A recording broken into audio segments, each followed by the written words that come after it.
What would you do if you were confronted by an alien creature and it revealed your darkest desires? It sounds like you want to have sex with the alien, but that's not what that's about. Or is it? And then we meet a couple living in a haunted house with an experience so unique it makes us ask the question, are the furry companions we know as our pets actually demonic entities? Today on Dead Rabbit Radio.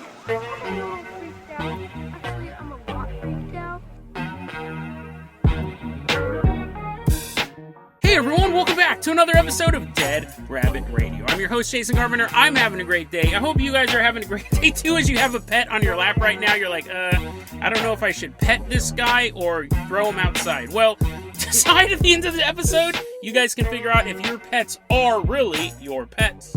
But first off, let's go ahead and introduce today's newest Patreon supporter walking into Dead Rabbit Command. Give it up for Simon. Woo-hoo-hoo! Come on in, buddy. I don't know why I'm sounding like a cowboy all of a sudden. Rustle up them little doggies. Simon, you're going to be our captain, our pilot this episode. If you guys can't support the Patreon, I totally understand. Just help spread the word about the show. That really, really helps out a lot. Simon, let's go ahead and toss you the oars to the Dead Rabbit rowboat. We're going to leave behind Dead Rabbit Command. We are going to row all the way out to Indiana. Jason, what river? Do you know anything about U.S. geography? We're rowing. Okay, we put the rowboat on a flatbed truck, and Simon is driving us. We're singing row your boat the whole time. There's an intercom right into the cab of the truck. After he loses his sanity, he drives us out to Lucky Point, Indiana. It's November 1st, 1980. It's 9 p.m. And we're hiding in the bushes. We're hiding from Simon. He's going to murder us for torturing him the whole time. And as we're in the bushes, we see a deputy sheriff drive by. We'll call him Duke. We don't have his actual name. Duke is driving by in his patrol car, and he just kind of slows to a stop. He opens the door, he gets out, and he's just standing there kind of looking up at the night sky. It's his break, right? He's already given enough tickets and probably stopped like a bank robbery or two. I don't know what cops do on a normal day, but he's out there and he's like, I don't know why I live in Gotham City all of a sudden. I don't know why the crime rate is so high. He's standing outside of his car, just kind of taking a break at night, and suddenly in the sky appears a black triangle. A very typical UFO shape. There's a black triangle in the sky is floating there. And he says it's only around 200 feet from him, which is uncomfortably close. It's floating there in the sky, and he's like, He looks up, and he sees there's windows on this craft, and inside the vehicle, he sees 5 humanoids looking out the window, staring at him. He's looking up at these windows. These little alien humanoids are looking down on him, and he describes them as classic grays. He can only see them from the waist up, but they have large heads, thin necks, small bodies, and gray skin. He's looking up at this vehicle, and these humanoids, these gray aliens, are looking down at him, and in his head, he hears one of these aliens ask, quote, "Why do you hate the Iranians?" Now, Duke's been shocked a lot in the past couple of minutes. He's seen a UFO appear. He's seen 5 visitors from an extraterrestrial world. But he's insulted. He's shocked and insulted, and he remembers, I was looking up at this vehicle, and I heard this telepathic message ask why I hated the Iranians, and I thought back to them, I don't hate anyone. And at that point, one of the grays looks at the other 4, and then the triangle shoots up into the night sky so quickly, it disappears from view. That story, I got it from thinkaboutitdocs.com. They got it from a book called Regional Encounters, the FC Files by Francis L. Ridge. This was an interesting story to me. One, I know it's super short, but you're like, oh great, Jason's going to drone on for 10 minutes about some minute detail. Man, you really do listen to this podcast a lot. This story's so interesting to me on 2 levels. One, you just have the basic UFO stuff, right? Just as is. And the alien having telepathic communication, again, that's all basic UFO stuff. The reason why I wanted to talk about this story is we have this idea. I think it's terrifying already, the power level that a lot of these aliens have. They can abduct you, they can teleport you through walls. A lot of people have tried out running these things. They can't. They can mess with reality. They can make you feel like you're somewhere else when you're really in your bedroom. The power level of aliens in general, and specifically the gray aliens, is overwhelming. Aliens talking to humans telepathically, that's a trope. That is really, really common in alien lore. But I don't know why I never thought that aliens could expose dark secrets of ours. I always figured like they could talk to us telepathically, but I didn't know that they could necessarily read our minds. Now, it's possible that these aliens got this detail wrong, and this dude wasn't racist against Iranians. But maybe this guy is so racist towards Iranians, he doesn't even know it. But let's say that he's lying. That not about the whole alien encounter, not that he made the whole thing up.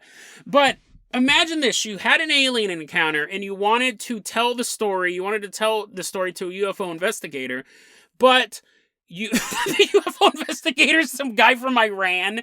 He's like, hi, yeah, I just came over from Iran and now I'm investigating UFOs over here. What's your story, Duke? And Duke's like, and then the aliens asked if I hated Iranians, and the author stops and he's looking at him and he's like, but I don't. And the author's like, oh, okay, so the aliens with this galaxy-spanning technology read your mind wrong. The end. And then the Duke's like, whew. That was a close one. I guess I never really, the aliens could have got it wrong, but I guess I never really thought, like, if aliens abducted me and they're like, greetings, Jason, we are here from the galactic, oh, you have those thoughts? You're thinking about that stuff? What? They're all throwing up space vomit. It's all, like, floating around. I'm like, that's weird, right? That's super creepy. I knew aliens could talk to us telepathically, but I didn't know they could read our minds. Because, like, what if, like, as you're communicating with this gray alien and he's talking about curing disease and stuff like that, some sexy gray alien walks by with, like, gray alien boobies and stuff, and I'm, like, looking at her. And I'm thinking about all the stuff I'm going to do to this gray alien lady. And they're like, that's my mom, you sicko! I never thought about that before. To me, there's a difference between having telepathic communication and straight up being able to read my mind and tell. Like, now, that's way more terrifying. If aliens abducted me and probed me, I mean, I'm not saying, like, that would be the most comfortable thing, but it would be far worse if they were probing you and they're like, wow, he really likes this. Let's stop doing this. Let's stop doing this experiment. That's creepy. The fact that you would have aliens that could tell you had like a foot fetish, or you really, really were like a big old creepo and stuff like that. That's not cool. That's not cool, aliens. And it makes me wonder too, we cover stories recently about people being abducted by aliens and then the aliens going, oh, you're not fit for our experiments, and then leaving them back on Earth. Maybe it's because those people were so perverted, the aliens didn't want to have them around. Super creepy. Like, that is such an intrusion of my privacy. I mean, again, I was thinking about paying this dude's mom, this alien mom, as she's, like, bringing out a tray of cookies for all the abductees. Here you go. Make sure you have some lemonade, too. Yeah, this guy may or may not have hated Iranians. I don't know for sure. He says that he didn't, but it's possible that he did, and the aliens were exposing that, and that shocked him. It would be insulting, and it would be an invasion of my privacy. I never once considered the thought that even through all this telepathic communications with aliens, I never once considered the thought that they would be able to read my mind and know stuff about me.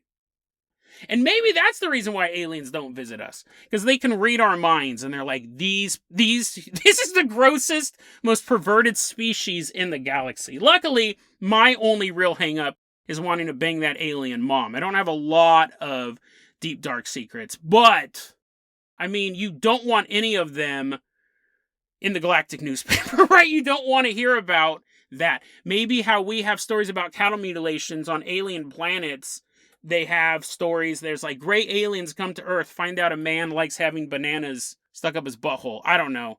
That would make the newspaper. I'm sure there's other more important things in the galaxy. I don't know why you're so hung up on this. If that makes galactic news, then there's really nothing going on anywhere else. But yeah, what an invasion of privacy, right? Simon, let's go ahead and toss you the keys to the Carpenter copter. We're going to leave behind all these aliens that are still throwing up. Blah. We're leaving behind this UFO. We're headed all the way out to a small house in suburban America.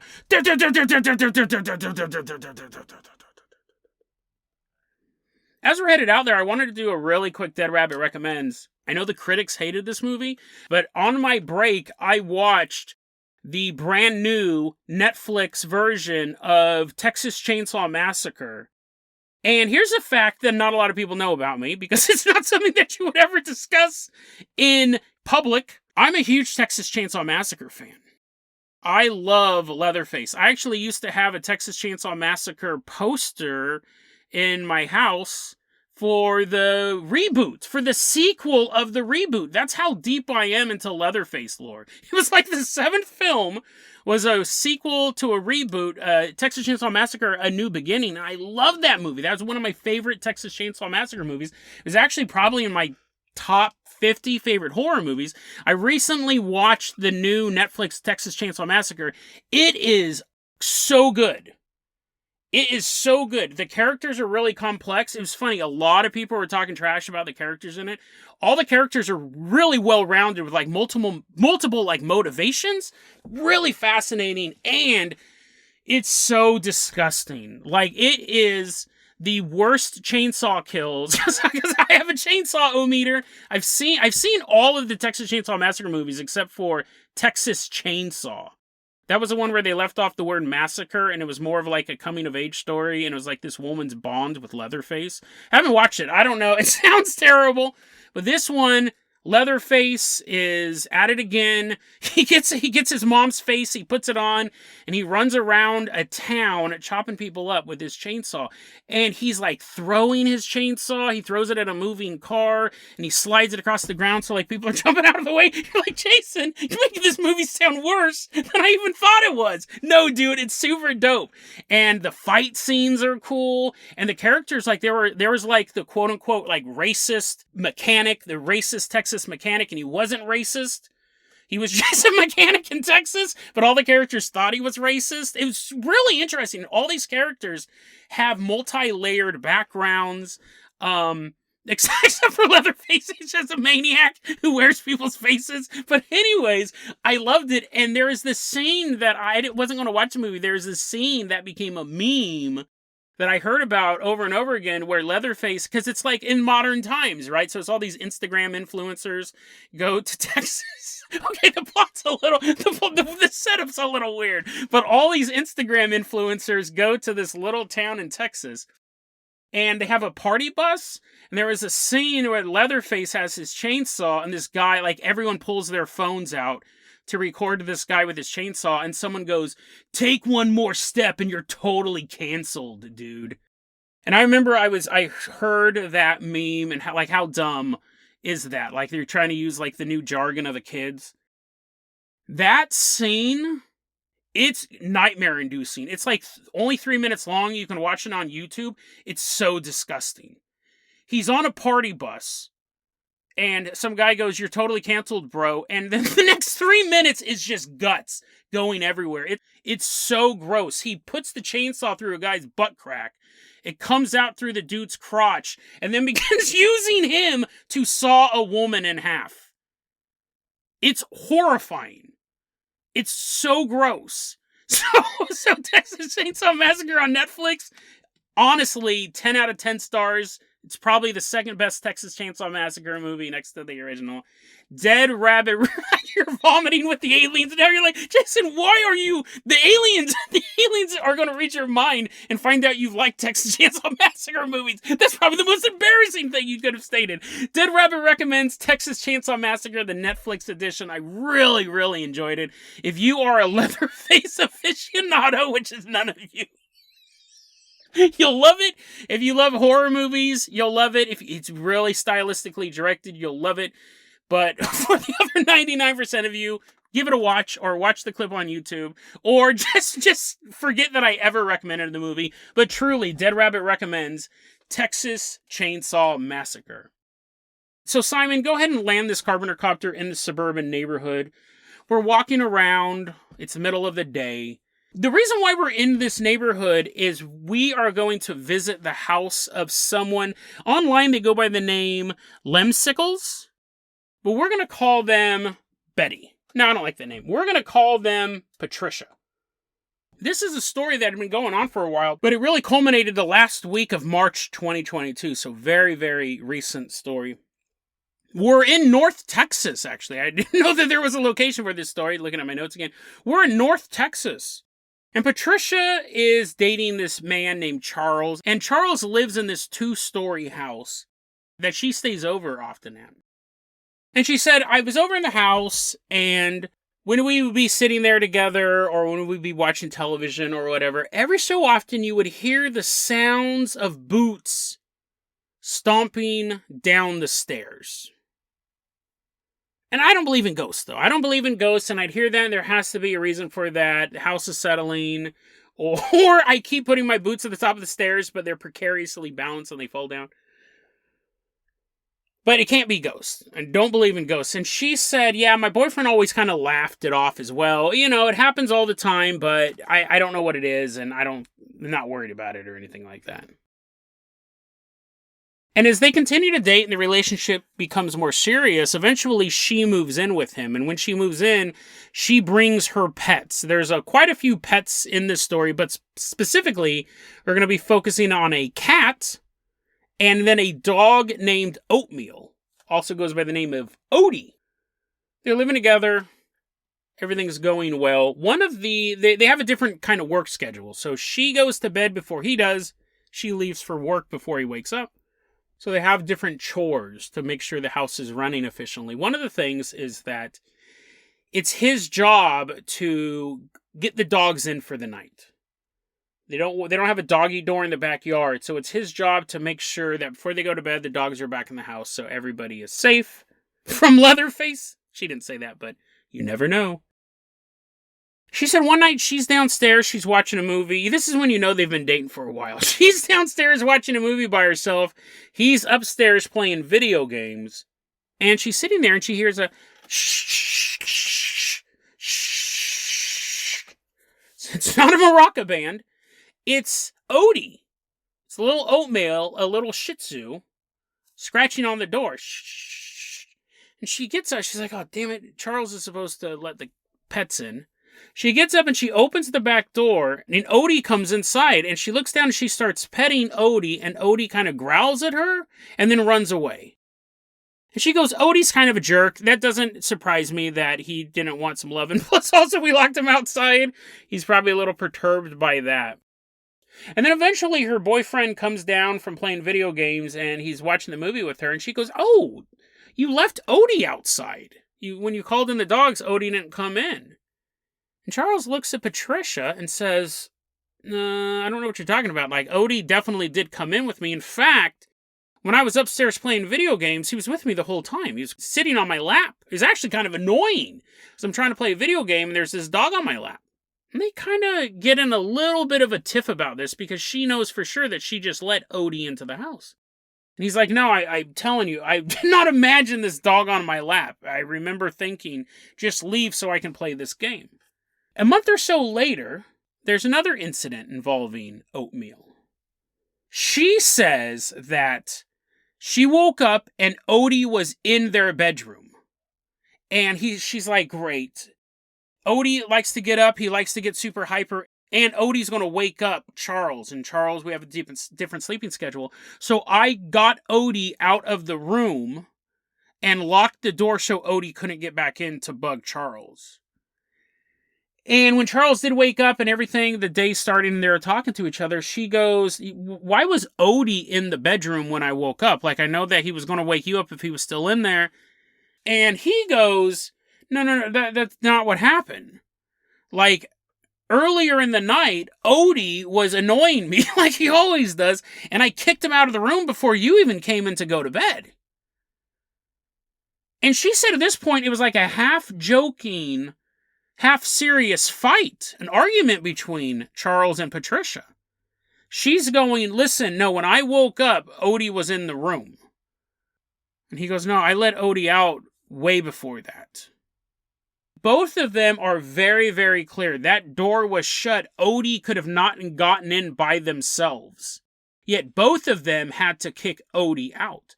But whatever, right? How many times have you gotten in an argument with a friend over something minor? Where did you put my soda? And you guys are arguing about it. I know I put it here. No, you put it there. It doesn't mean anything, right? It doesn't mean anything at all. It definitely doesn't mean that your house is haunted. All of these stories were leading up to the last week of March 2022.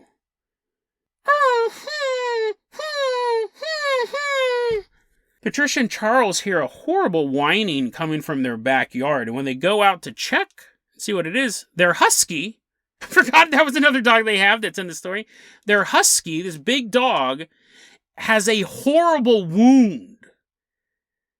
Its paw, one of its paws, is almost completely severed. They said it was barely hanging on. They took it to a vet, they got it fixed, but they had no idea of what could have caused this. They're out there kind of checking the fence, looking for anything that could have hurt their husky so bad, because they figured he must have had some sort of accident, but they can't figure out what could have done this. So that happened in the last week of March, and then later that week, Patricia and Charles are both in bed. The lights are off, and they have their backs to each other as they're watching videos on their phones. Now, Patricia, and she's the one who is narrating this story, she is facing the wall. And at this point, Oatie is in the bedroom, curled up against her feet. Their cat jumps up. This sounds like such a chaotic household. The cat jumps up onto their bed and gets underneath the covers and begins to squirm its way between Patricia and Charles. So their backs are to each other. There's a gap there, and the cat is moving through the bed and is kind of just nestling in between the two of them. Now, Patricia, she's watching videos on her phone. She's not really paying attention, but she goes, that's weird. The cat normally likes to lay on top of me, and I know that because it totally sucks. There's this cat on top of me. I'm trying to do something else, but whatever. It's a cat's world. 5 minutes pass, and Patricia hears a quick sequence of noises. First off, she hears Oatie growling. But the growling isn't coming from her feet. It will never come from her feet. It's not coming from oatmeal at her feet in bed. It's coming from the lump underneath the blanket between her and Charles.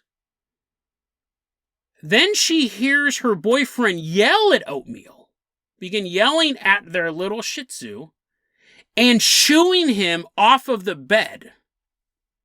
And this little lump she feels move between their bodies and jump off of the bed. Now, she realizes now that, again, all the lights are off, they only have their phones. She realizes now, okay, so Oatmeal must not be at my feet. Oatmeal must have been between us, and the cat's at my feet. Charles turns on a desk lamp and surveys the situation, sees what the layout of the room is, and completely freaks out. Because this is what's going on. The cat is rolled up into a ball across the room, sleeping peacefully. Oatmeal is curled up against Patricia's feet, just laying there. And that is when Patricia and Charles have to come to the realization there is another Oatmeal in the house. Charles actually, I don't know if he had this in his bedroom or what. Charles pulls out a knife and a flashlight and begins looking around the room for whatever was in the bed with them.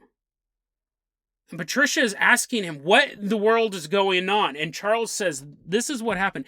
Oatmeal crawled into bed with us. And Patricia goes, he's at my feet. And he goes, yeah, I know. Let me finish. He crawled into bed with us, and I was petting him. I was petting Oatmeal. I've pet that dog 100 times. I know what he feels like. And I was scratching his little bum, and I was working my way up his back. And then when I began to pet his head, it had no fur on it. Its face was completely hairless. And then it bit me. Whatever it was sunk its teeth into my hand and ran off of the bed. I read this story the other day. And again, with all the stuff you come across online, everything you're looking at, you always got to wonder, how true is it? It's so easy to make this stuff up. And when I read the story, I mean, obviously we'll get into the implications of what this could be in a second, but I read the story and I thought, wow, this is really creepy, right? Is this some sort of shapeshifter? Is it some sort of demon?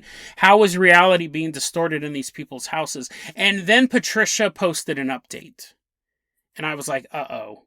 Because I've read enough of these stories where the update becomes super dramatic and all of a sudden Oatmeal's flying around the house and there's like 8 of him. Choose the true one or we will devour you. And she's like, has a priest show up like some hunky stud and all this.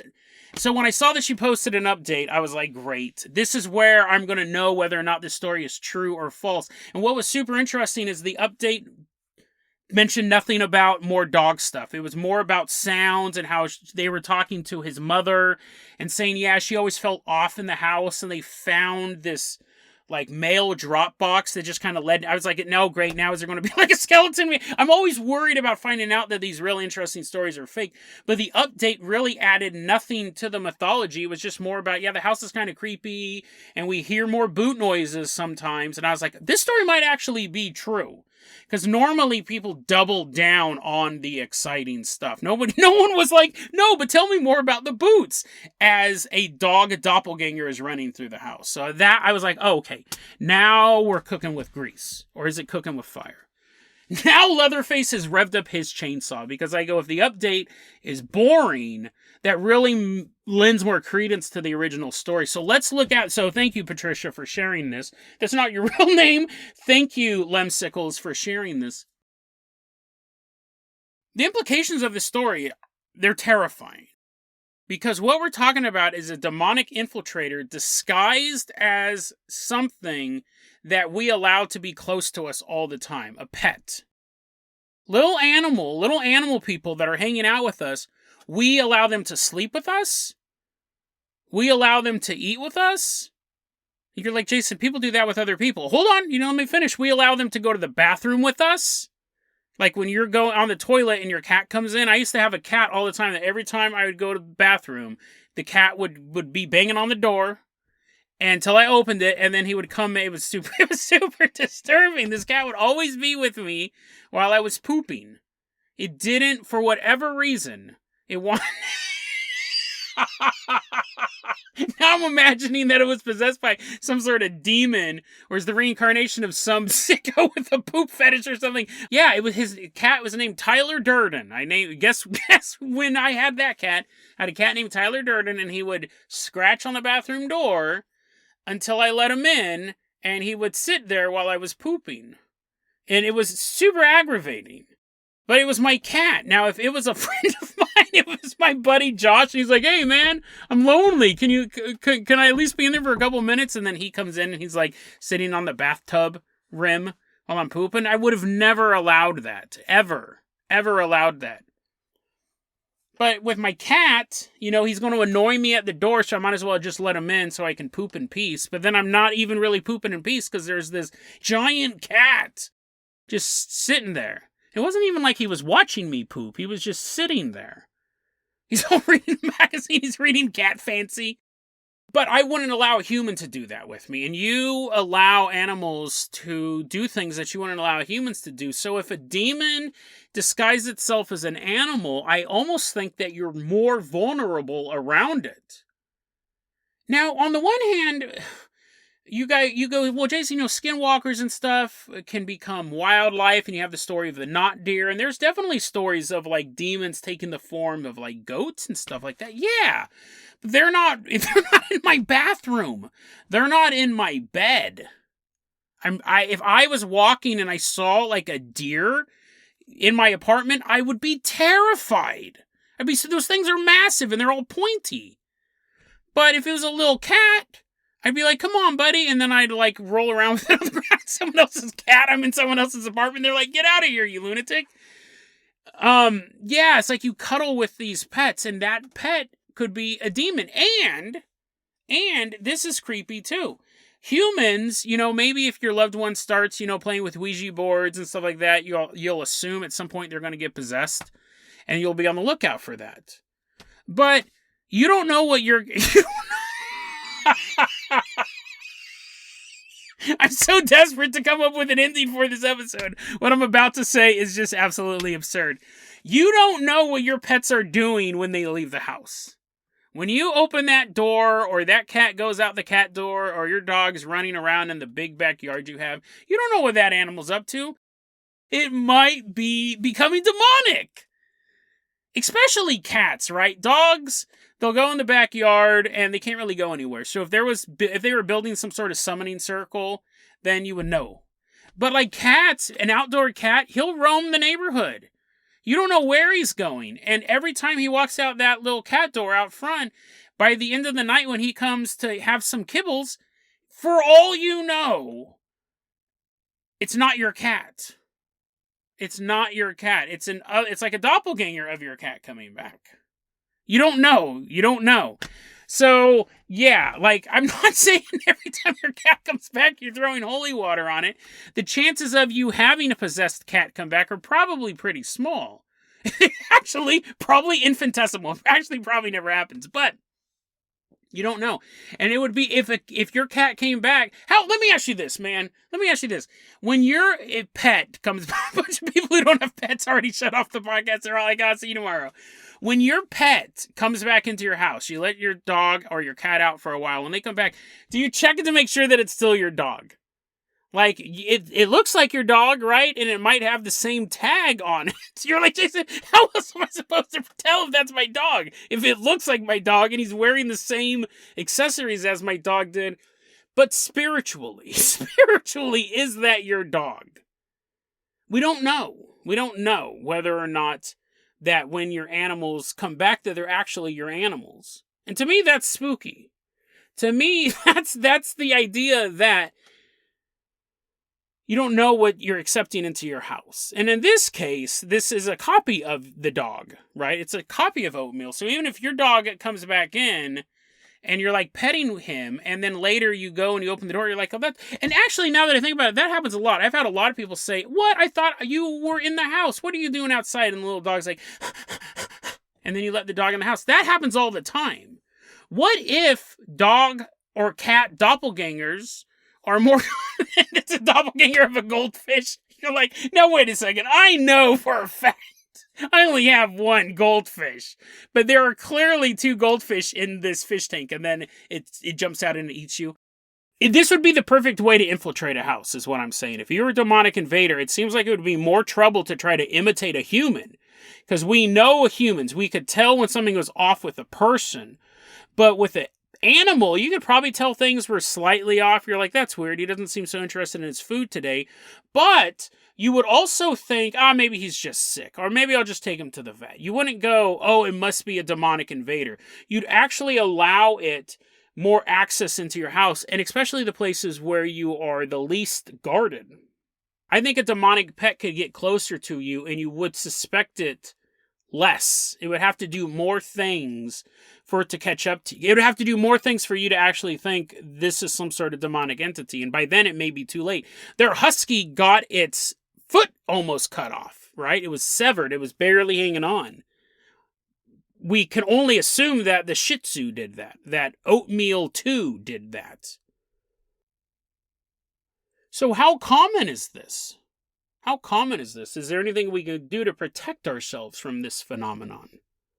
Because it really is something that, unless it did something absolutely bizarre, like lose all the fur on its face and bite you, you would still, all of the other things that happened, they just assumed they were the mistaken ones. The humans did something wrong, when in fact there were two oatmeals in the house. And if you live in a busy house, if you live in a big house, if you live in a place with lots of pets and you're not keeping good eye on all of them, this could be fairly common.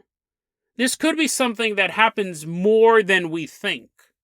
Because there's nothing that demonic entities want to do more than to infiltrate our lives. That is where they have the power. They don't have power just kind of floating around in the ether.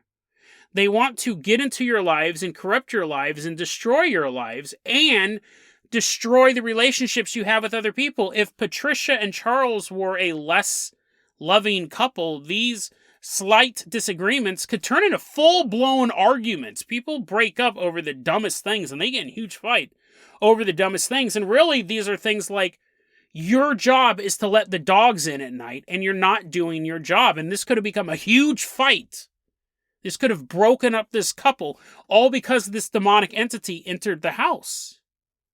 And Patricia packs up and she leaves with her pets, while Charles is sitting there going, I know for a fact that Oatmeal was upstairs with me.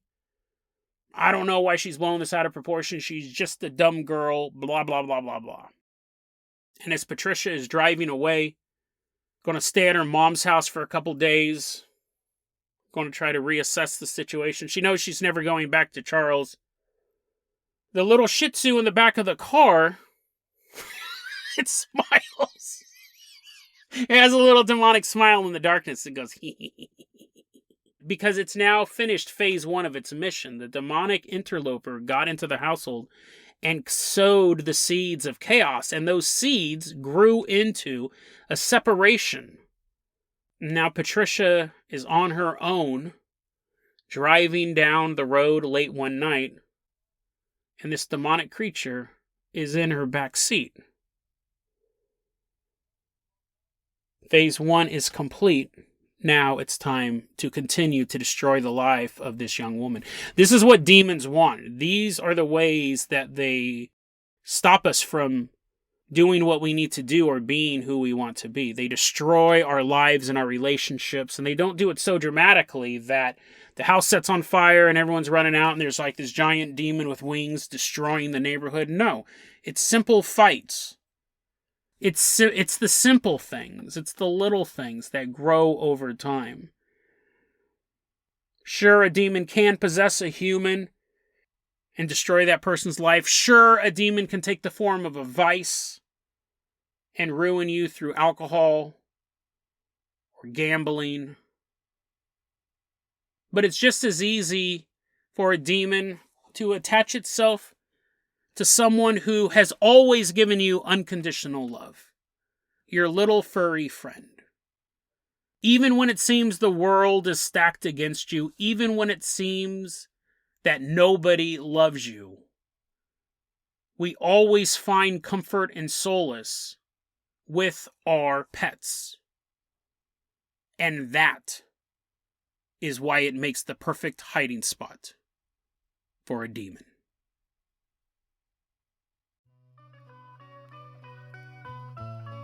DeadRabbitRadio@gmail.com is going to be our email address. You can also hit us up at Facebook.com/DeadRabbitRadio. TikTok is @DeadRabbitRadio. Dead Rabbit Radio is the daily paranormal conspiracy and true crime podcast. You don't have to listen to it every day, but I'm glad you listened to it today. Have a great one, guys.